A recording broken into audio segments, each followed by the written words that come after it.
Dans un premier temps, il nous faut transpirer en faisant de bonnes œuvres, pour nous reposer ensuite dans la paix de notre conscience. C'est la célébration joyeuse d'un premier Shabbat où l'on se repose des œuvres serviles du monde et où l'on ne transporte plus les fardeaux des passions. Mais on peut quitter la chambre intime où on a célébré ce premier Shabbat et on peut rejoindre l'auberge de son cœur, là où on a coutume de se réjouir avec ceux qui sont dans la joie, de pleurer avec ceux qui pleurent. Romains 12, 15. D'être faible avec ceux qui sont faibles, de brûler avec ceux qui sont scandalisés. 2 Corinthiens 11, 29.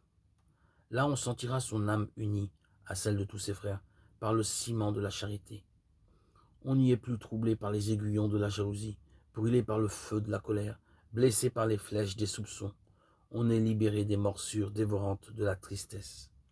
Si on attire tous les hommes dans le giron pacifié de son esprit, où tous sont étreints, réchauffés par une douce affection, et où l'on n'est plus avec eux qu'un cœur et qu'une âme, acte 4.32, alors en savourant cette merveilleuse douceur, le tumulte des convoitises fait aussitôt silence, le vacarme des passions s'apaise, et à l'intérieur s'opère un total détachement de toute chose nuisible, un repos joyeux et paisible dans la douceur de l'amour fraternel.